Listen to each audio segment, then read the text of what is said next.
To the casual observer, Tough Mudder represents strength. But strength is not measured in how fast we run or how high we climb. Strength comes from within. It is part of our character. Our bodies are nothing more than energy, will, and a drive to not only survive, but to evolve into something greater than ourselves. All of that you have done this year, and all of that life that you bring to this event, it's in full effect right now. 24 hours. Let's go, let's go! 100 miles. This is not a sprint, this is an endurance event. The greatest test of endurance on the planet. We are people that have something inside of us that cannot be denied.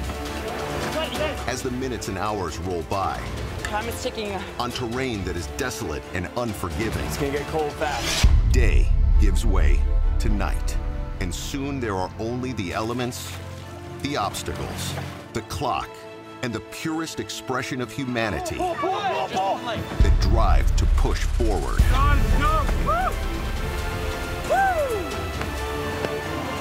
In this community, what cannot be done is only a pit stop on the path to what will be done. Push. Go, go, go, go. These are the athletes. These are their stories. Together as one.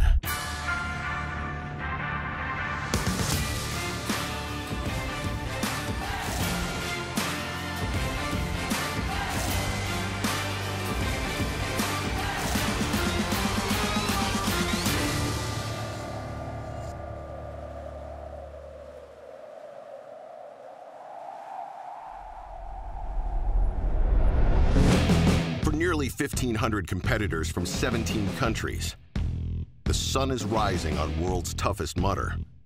This 24-hour endurance test to find the toughest humans on the planet features the biggest and most extreme obstacle course known to man. There are 3 divisions of competition: men, women, and 2-person teams. The athletes who complete the most miles in 24 hours in each division win $10,000. This year, the winning team that also completes at least 100 miles receives a bonus of $100,000. Only a handful of elite athletes will compete to win, and most of them have experience either winning at World's Toughest, like 2-time champion Jun Young Pak, or coming very close, like last year's men's runner-up, Trevor Cichosz.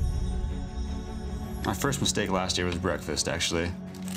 I ordered breakfast from the hotel, and I ordered smoked salmon with pita bread and yogurt, which is a very good combination. Keeping it simple and high in carbs will be my recipe to win this year.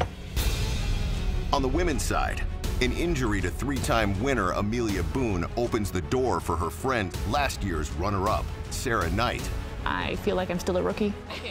Exactly. Last year, it was my first Tough Mudder ever. To win this race would feel like the ultimate. 2015 team winners Ryan Atkins and Jon Albon are heavy favorites again this year. And their biggest challengers include teammates Robert Killian and last year's men's individual winner, Chad Trammell. Goal is absolutely to win and break 100 miles, but even then, there's a chance of hitting 100 and still losing. But these elite competitors are only part of the story of World's Toughest Mudder. This event is open to athletes of all levels. And for most of these non-elites, winning means pushing their physical limits to achieve their personal best. This year, because it's bigger than all other events, I came as prepared as I could. And if I have to, I even got crutches. So if I gotta finish it up on crutches, I'll finish it up on crutches. Whether striving to complete the celebrated 50-mile plateau or a near superhuman 100 miles, every athlete in Mudder Nation has their own path to follow. But all paths ultimately lead to one place on race day: the pit. The pit is an oasis in the desert of World's Toughest. All right, the pit. Home sweet home. Each athlete gets a space in the pit where they can refuel, change clothes, escape the elements, and receive encouragement from their pit crew and the Mutter community. This is where the teamwork begins. Yes. There's energy, there's craziness, there's laughter, seeing faces we haven't seen in a bit, all the people that we hang out with all season long. Oh. Coach and E-Rock are special to the Mutter community. They're not only tough competitors themselves, they motivate other athletes as official Tough Mudder trainers at regional events around the country. Most of these people that Coach and I have met previously, we know their backstories. We know what they've come through and what they've accomplished to be here at World's Toughest. It's awe-inspiring. Today, Coach and E-Rock's goal of completing 50 miles is powered by something bigger than themselves. A good friend of mine, who this would be his 5th World's Toughest Mudder, he passed away in an accident on a mountain. He always wanted a 50-mile bib. So I actually have a little bit of his ashes that I'm going to carry with me on course. And if I could bring his wife home a brown 50-mile bib, that would be a giant success. Solid, dude. All right. Everybody takes care of everybody. Ready to do this? Hell yeah, man. Everybody will lift them up. The camaraderie, the community here, you won't find it anywhere else. That one's in. See you out there. See you out there. I know, it's really fun. Okay. The last time you'll see it. As the pit crowd grows, competitor Stefanie Bishop breaks from her race prep for a moment of camaraderie with a purpose. I've been fundraising for childhood cancer research. I will be joining the rest of the St. Baldrick's team, and I will be shaving my hair. Welcome to the St. Baldrick's World's Toughest Mudder Head Shave. The first thought that came through my head when I was told that I had cancer was, oh my God, I can't lose my hair. Being a redhead, growing up, you were teased. Carrot Top, Annie, you know, all the names. And as an adult, it became my identity and kind of who I am. Stefanie Bishop, and today is my 1-year cancer-free. We've all kind of have a history or a past. But we're all out there on the course giving it our all, and we're doing it together. I was in the Navy for almost 9 years, and Tough Mudder is the closest thing that I've had since that. Oh my God! I know I have people behind me, and I have the strength within me because I'm here, and I've already been through so much. Hey, I need good luck for the race.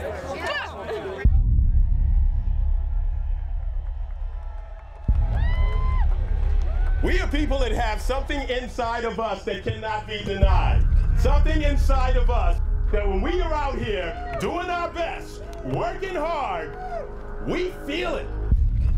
We find our best. It's nearly start time, and the energy in the pit is rising.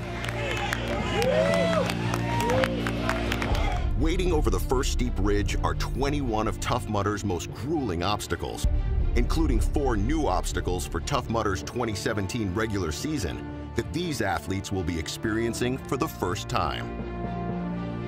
This year, I'm hoping to break 100 miles, but I won't stop there. I'd like to finish on the podium, so if I get to 100, I'll keep going, obviously. Everything that I've done for the last year is coming to this one event. Can I do this? Am I going to be able to complete it? Oh, the energy is phenomenal. It's electric. So excited to go out to the unknown. All of that you have done this year, and all of that life that you bring to this event, it's in full effect right now, yeah. DJ, let's get him out of here. Let's go, let's go! Crush it, crush it! This is race director for control. We don't have eyes on him, so I think there's something up. CBS Sports Spectacular World's Toughest Mudder on CBS Sports is sponsored by the U.S. Army. Find out more at GoArmy.com. Crush it, crush it! Beyond the starting line is a world of unknowns. Let's go, let's go! Racers are greeted with a 5-mile loop of rugged, unrelenting terrain. All right, keep going, babe. All right. Until this moment, The true layout and makeup of the obstacles has been a well-kept secret.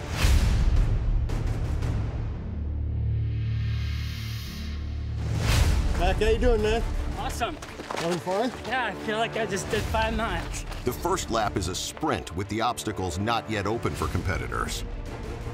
This gives elite men's athletes like Trevor Cichosz, Nicodemus Holland, and Junyoung Park an early chance to separate themselves from the field and get out to a fast start that they hope will pay dividends later as the grind sets in.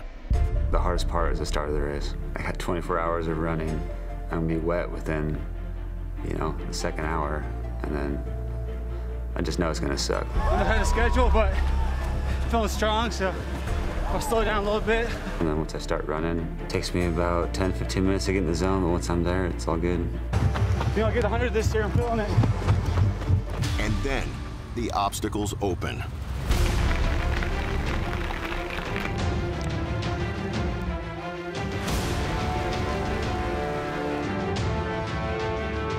Feeling great now. Yeah. Yeah, I love obstacles. When they finally opened up, feeling alive. Many obstacles have been engineered and refined over time to whittle away at physical strength, agility, and endurance. If you're starting to have a hard time with an obstacle, you know that you're on your way back around to see it again. And you know you're on your way back around to see it again. And you know you're on your way back around to see it again. And that's gonna get you mentally. Others prey on basic human fears, claustrophobia, and darkness. Dizzying heights, biting elements. It was a little cold.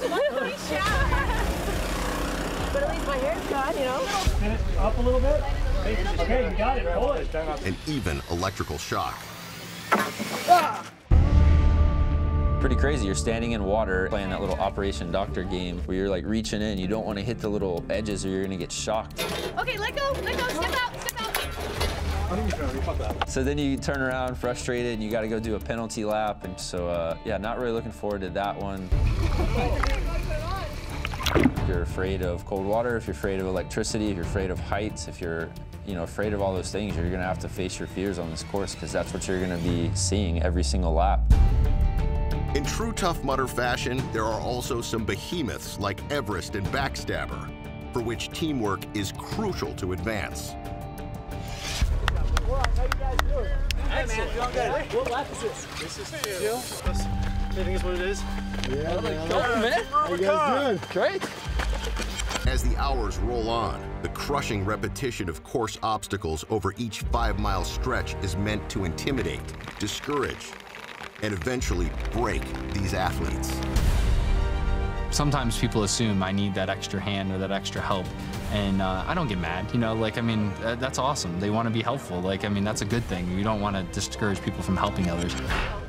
Usually if they're around me long enough, maybe 30 seconds or a little longer, they realize yeah, I got it. I actually can offer them probably an extra hand. Come on, Dan. Good job, son. Good job, bro. For most, early enthusiasm for the obstacles starts to wane as the day goes on. However, the elite team of Jon Albon and Ryan Atkins view the obstacles as a key part of their strategy. Jon and I have really focused on training those specific elements of our race. The two of us do a lot of rock climbing. We did some climbing when we were training together. I think Ryan Atkins is the legend of not only Tough Mudder, but all obstacle races out there. How good you are together and your team dynamics really play a massive part. Atkins is the only person to ever do 100 miles at World's Toughest, so his team is favored. But their biggest challengers are right on their heels. Let's go! Army Ranger Robert Killian is partnering this year with 2015 men's champion Chad Trammell as the elite Team America. I'm a military vet. I've been to combat, I've been to war, so I think that's what will kind of drive me through the day. He actually raced against me as an individual last year, and I was really surprised that he didn't win it. Goal is absolutely to break 100 miles, make sure we're the first team. Right behind Atkins, huh? Right. Yeah, we've been leapfrogging a little. Lap you on? 4. Lap 4. Still early.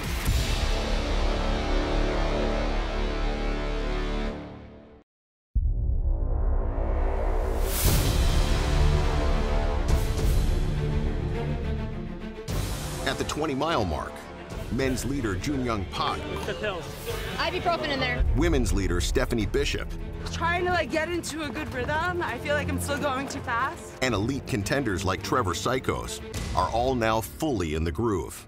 We're about 3.5 hours into the race, and the sun's starting to go down, so I'm contemplating doing one more lap or next pit, get my wetsuit on. We'll see. You don't want to do it when you're cold. You want to do it right before you start to get cold. If you do it when you're cold, you're not going to recover from that. Everest 2.0 is an obstacle that has become a staple of world's toughest mudder.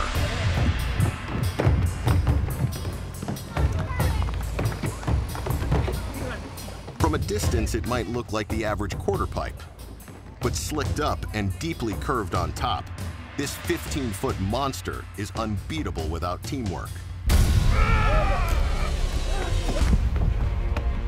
Even elite athletes must rely on their fellow competitors for a hand up, and they always offer one in return. I've trained my butt off for this race. This is my 3rd time back at World's Toughest Mudder, so I'm really hoping to just finish my sort of vendetta that I built up with the race in 2014, where I kind of dropped out of the race at mile 55. Even with major roadblocks like Everest, Nicodemus Holland is keeping a much faster pace than he initially planned in order to stay on the heels of Jun Pak. It's really easy to get caught up with, well, I gotta keep up with them. Oh, he's getting 10 minutes ahead of me. Oh, he's 5 minutes ahead of me. I am definitely infected by that, and really trying to quell that ego and just say, okay, race your own race, focus on your own plan and everything. Go get it, Pak.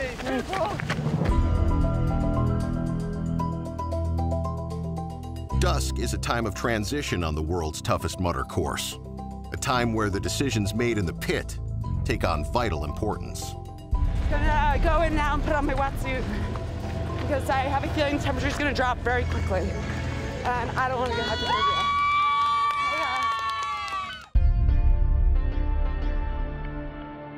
Stefanie Bishop has taken the women's lead at 20 miles in.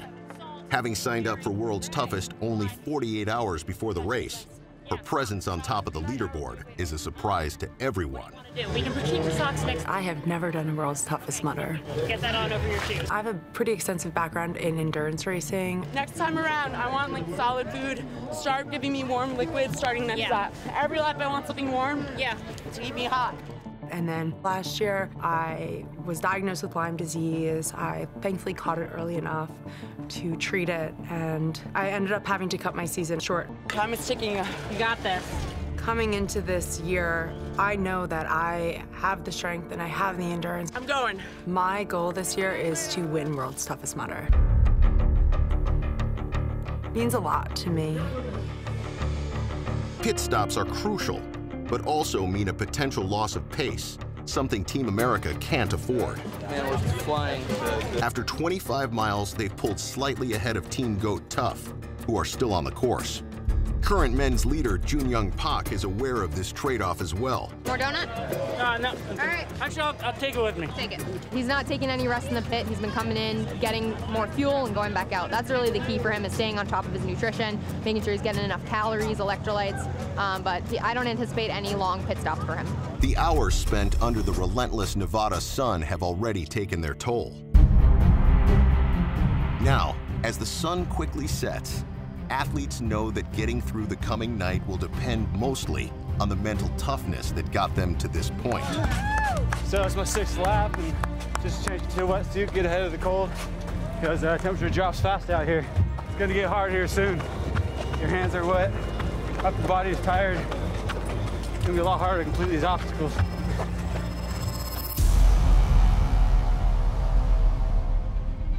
Goes from light to straight up darkness here, so.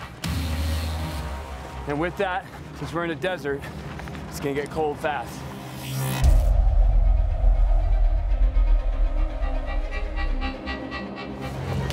The night is just beginning.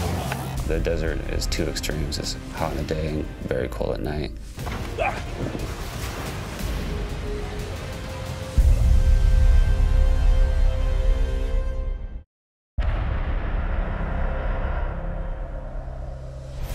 As darkness falls over the world's toughest mudder course,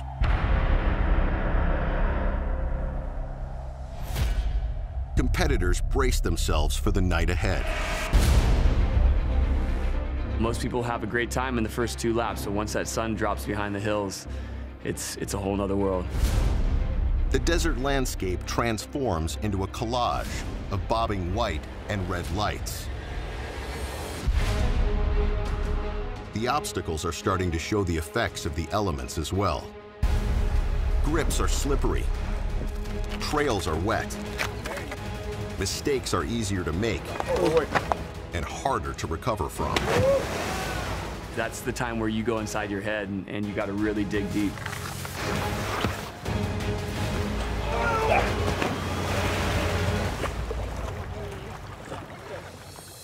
Six hours into the race, elite athlete Sarah Knight is hitting a wall, finding it hard to perform as well as she did in the daytime. I feel pretty weak, and there's like no way around it. I can't get up and over it without help. 3 unsuccessful attempts on the grappler lead to a half-mile penalty lap, an extra distance all competitors must run when they fail to complete an obstacle. Yeah, back. Hey. Just as the obstacles, course, and terrain take on a new dimension at night, the pit also transforms. Many in Mutter Nation tend to pace down, even taking extended breaks. But those who are contenders know that the period of time called Black Ops, between 5 p.m. and 5 a.m. is often when this race is won or lost. You want some gels? Good, good. The hills are starting to get to me. I'm starting to walk the hills, but I'm feeling good. After nearly 40 miles over 7 hours, the 2 top teams are only 6 minutes apart. Good job, Chad. Trammell and Killian refuel in order to quickly rebound from a couple of costly mental errors. Just trying to get some calories. No, I don't want to. The obstacles this year look extremely difficult as far as grip strength too. They're a lot more technical than last year, a lot more monkey bars, a lot more having to specialize in agility and not just running and endurance. Guys, engagement changes or you're... Just keep on moving. Chad won last year. This is only my 2nd year ever doing obstacle course racing. I think, that's one of the things that may limit us a little bit. While Atkins and Albon display a quiet confidence. No, just moving for 24 hours, I think will be the hardest obstacle. Having completed every obstacle so far, they have avoided penalties and are able to keep a comfortable pace. We didn't spend much time in the pits at all. We never sat down. We would just stand and eat in the pit, eat a little, drink a little, and then get out there as quickly as possible. We're set up. The long night also reveals new contenders emerging. Yeah, same shoes? Strong athletes who still see a shot most often look to gain ground.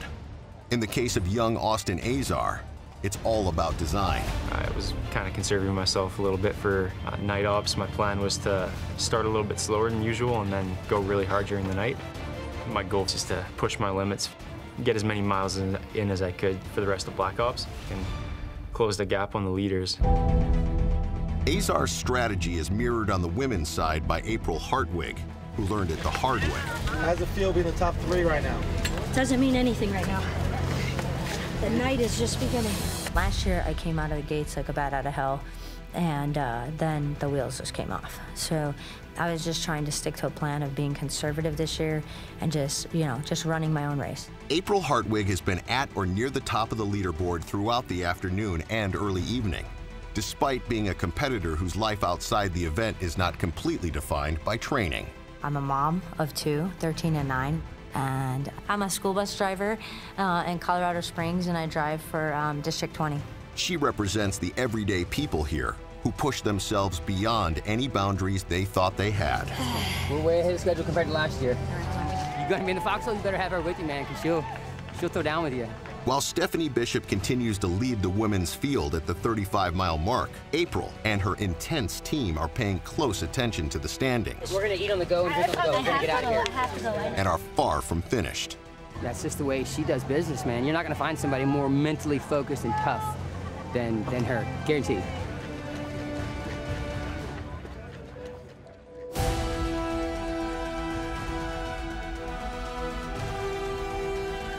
We wanted to go for first, and that was the plan. There was no B plan. It was, let's go, all or nothing. It's just intense because you want to try to close that gap, and this race doesn't start till like midnight. Every athlete in World's Toughest Mudder is aware when the clock strikes midnight. That is when the runners must adapt to the most significant and dreaded change to the course.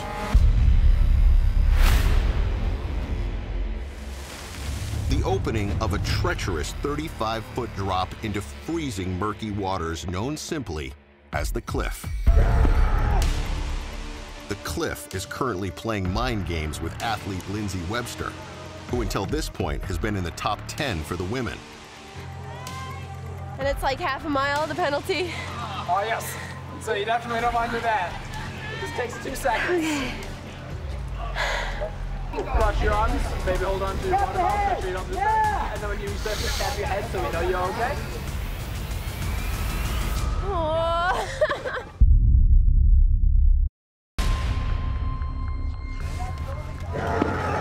Even 12 hours into World's Toughest Mudder, the course is still surprising competitors who must contend with not only physical exhaustion, but mental torment.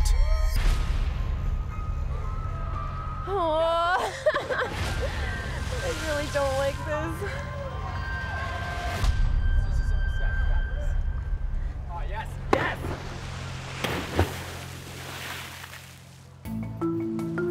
For Atkins and Albon, 2 of the most successful obstacle course racers ever, a shared training ethic and strong friendship are important elements in their success, particularly during a phase of the race that breaks down the pace of even the best Mudder athletes. We passed Team America somewhere around lap 7.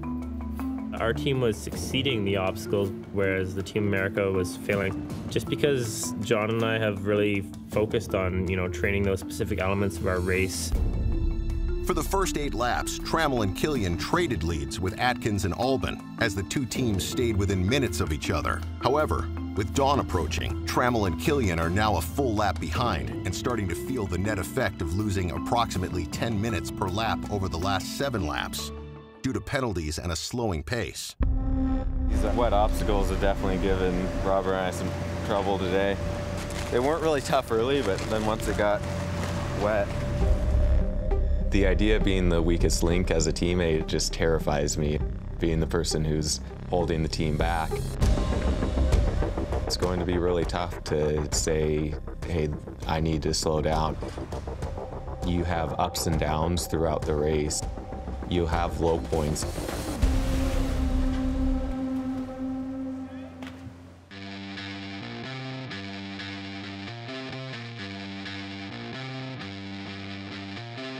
Sunrise is a special moment on the World's Toughest Mudder course. The drudgery and difficulty of the night recede, and the light of day brings a renewed sense of purpose and possibility. But not every competitor greets the sun with optimism. Junyoung Park and Nicodemus Holland have both slipped out of contention. Their early frenetic pace during the first 12 hours slowly faded in the dark. I sat at the pit for almost 2 hours, just wanting to quit and be done. Sitting there with my crew, went and took a hot shower, ate and everything, and I was just toast.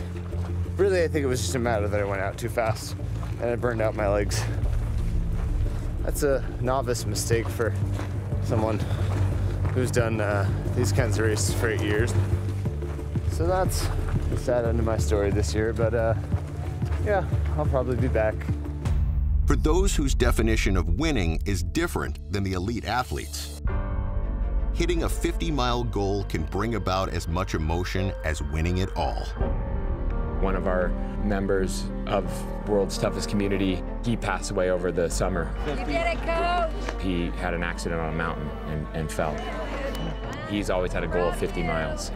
And I'm carrying a little bit of his ashes with me. This event is so long and the emotions are such a roller coaster that those little things in the back of our heads are helpful to get us through those low points. Vernon, he's a professional photographer, and his last text to his wife, he was on mountaintop, was waiting for the light. And when the sun came up on the sun lap, Vernon went with me for his 50th mile. Nice job. Another one. That's 10. That's 10. And then we're going to take him further. Congratulations. Because we keep going. We're not going to stop. Because you go to the end. And you take it further than you ever thought you could go. Because that's what Tough Mudder's about. Still feeling good. In the women's competition, it is now obvious that Sarah Knight's goal of winning this year is all but lost. So after lap 10 is when I pulled myself out. Very disappointed that it had to end this way. I mean, I know there's always next year. April Hartwig and her coach, Yancey Culp, are bolstered by the last 2 5-mile laps that have helped her significantly close the gap, moving from nearly 2 hours behind Stefanie Bishop at midnight to a mere 40 minutes now. It may not be visible at first glance, but April and her crew remain confident. This is the pit. No. About 42 minutes right now. Take a bite, take a bite. She's definitely on pace to get 3 more laps in, so, you know, a 40-minute lead is just, it can be vaporized in no time. Got about 30 seconds and we're back out. Over the next 2 laps, we just got to keep buying time. 20 seconds and we're back out. You get it, you've done it. Gotta go right now. This is the point now where anybody that's jogging, that's it, you're carrying that, let's go, is just taking huge chunks of times off. April, every opportunity you can jog, you gotta be jogging. Let's go. Up the hill, down the hill, go. Let's go. Come on, April. We'll see you at the end.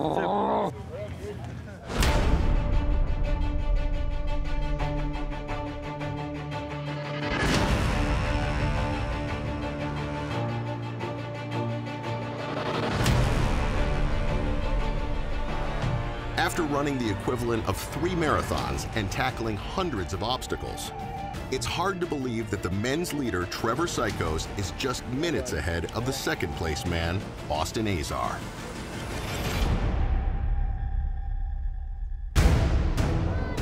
There's second place. So we went up the hill side by side. He was running and looking really strong. My goal at that point was to not make it an easy win for him. This is one hell of a battle. I was here to get 100 miles, but soon throughout the race, I realized the winner's probably gonna get to 105, so my new goal was to win it. Yeah, he's gaining.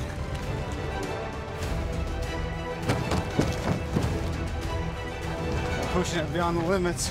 I think I'm getting closer. He's gonna keep on pushing.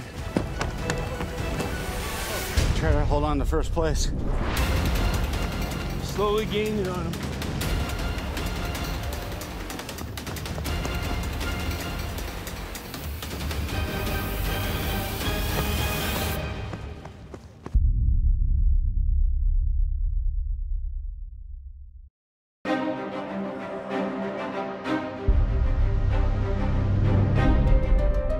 While hundreds of competitors have reached their goals of 25 or 50 miles, I gave it my all. I got nothing left. a record number of competitors are still in the hunt to achieve the world's toughest milestone of 100 miles. The 2 top teams have the 100-mile mark in their sights, as does the men's leader, Trevor Cichosz, who has kept a steady pace of 14-minute miles throughout the race.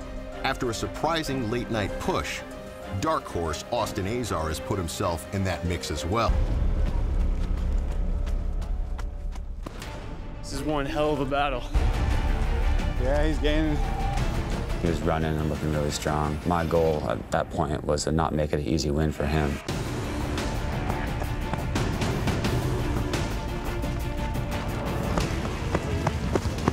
Well done, man. Fucking battle.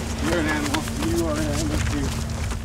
Over the ladder, he passed me and took off flying. Yeah! Austin. I think we're running. Oh, man. Nice work, buddy. Thank you. It's definitely really exciting being first place against Trevor and start a little bit slower than usual, and later on in the race I got in kind of a groove and it just about paid off. I feel good. That last lap was really intense. This is my last race of the year and I wanted to leave it all out there.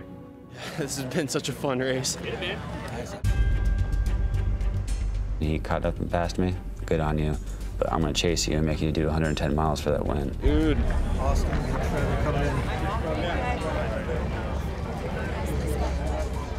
Trevor was right there again, and we're right back into the battle. Thanks. Time to go. Take it with you. Take it with you. No. Trevor's an animal. I passed him, and he didn't seem to get discouraged by that at all. He was still always, you know, right on my tail.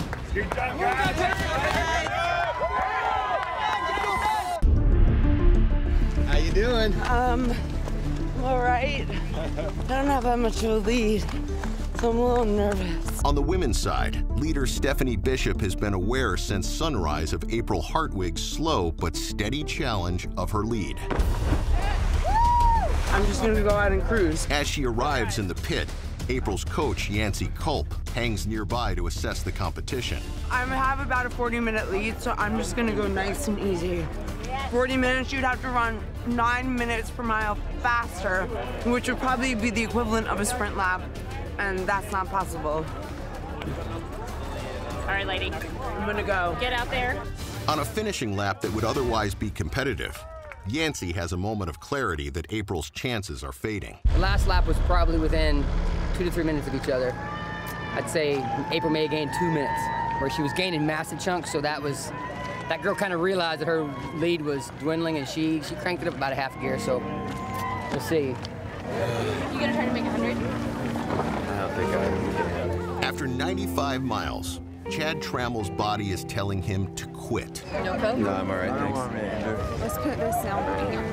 You guys think you confident about getting to 100? Yeah, I assume so. Spent, I don't know if I have it in me. And both the win and the $100,000 cash prize are now out of reach.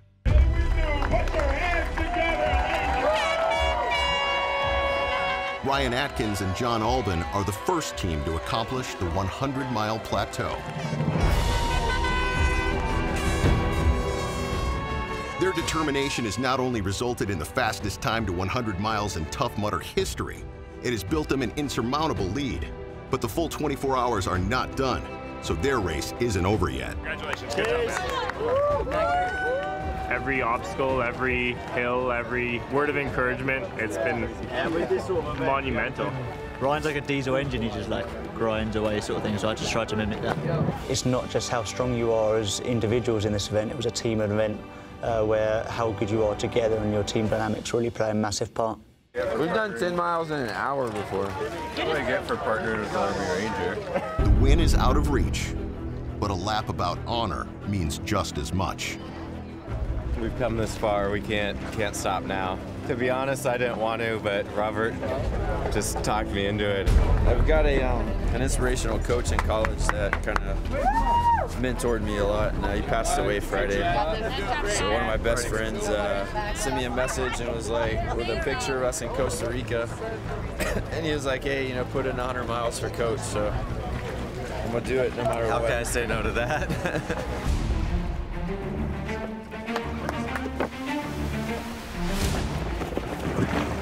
I was starting to feel a little exhausted at that point.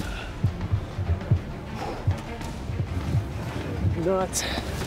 Trevor's still right behind me. There's a different type of pressure when your competitor's right behind you pushing the pace, so. And was still feeling good the next couple miles until about mile 98.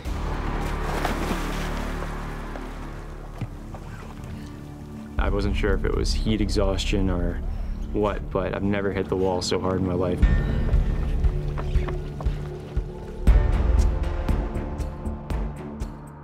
Any update on getting eyes on Austin?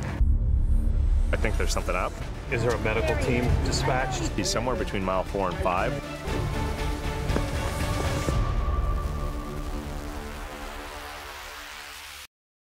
Any update on getting eyes on Austin?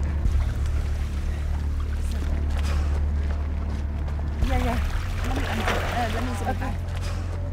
I have eyes on him. He is struggling. First. Thank you. You okay? I wasn't sure if it was heat exhaustion or what, but I've never hit the wall so hard. I'd never felt so out of it in my life. I was just literally thinking that I was gonna die. Is there a medical team dispatched? He's somewhere between mile 4 and 5. We're trying to locate him. In true Tough Mudder fashion, two complete strangers take it upon themselves to ensure Austin can finish this lap and get 100 miles. We'll make sure he goes to it. It was just awesome to see that in the community. Everyone was super generous. It would, like, didn't hesitate to offer help. Miguel, put a hat on him. Hat. Austin Azar, having already completed 100 miles, must contemplate what going back out there will do to his body. I know. I know. In order to be a finisher, you have to be in active pursuit of a lap past noon. I had crossed the finish line of my 100th mile around 11:15. You're good, you're good, you're good. Technically, if I didn't go out for that last lap for 105, I would have been disqualified. Keep that up, get checked by medical, and just start moving. I was definitely pretty out of it. Let's get you pulled out for a bit. You're gonna have to man up and go out for another lap just to keep that kid from getting you. Are you good with answering questions like what's your birthday? Have it in there. What You want to put your jacket on? Yeah. The medics were pretty concerned about my state. How are you feeling? And don't let them answer for you. I am pretty lightheaded, dizzy, and they could tell I was really out of it. How many more laps do you anticipate doing? Or would you like to do? Let's put it that. The most one, but I had to go out for that last lap. Go for it. You got more? All right, thank you. World's Toughest Mudder shows us the very limit of what the human body can achieve. On that edge, you are able to witness the lowest lows and the highest highs.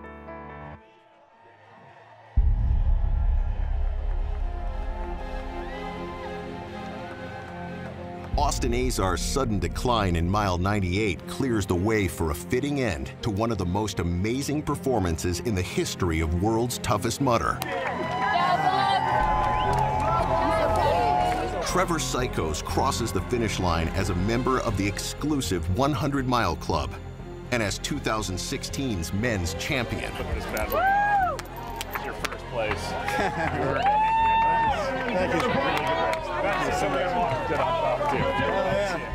Stefanie Bishop last left the pit with her first realization that she can control her own destiny. She returns a champion, finishing 85 miles and winning the women's title in her first World's Toughest Mudder. Yeah. Oh my gosh, it's amazing. The elite team of Jon Albon and Ryan Atkins win this year's team competition, and they accomplish what many thought was impossible: 105 miles at World's Toughest Mudder. A single day, in its most literal form, can define an entire life. Well done, well done. Everything about World's Toughest Mudder has purpose, from its awe-inspiring length to every last element of punishment along the way. The starkness of the desert setting, the creative ruthlessness of the obstacles,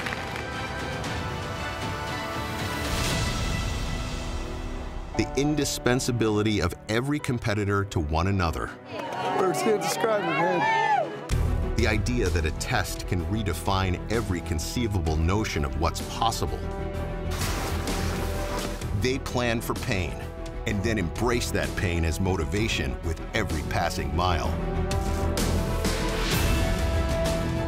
They accept the struggle and embrace what it does to them.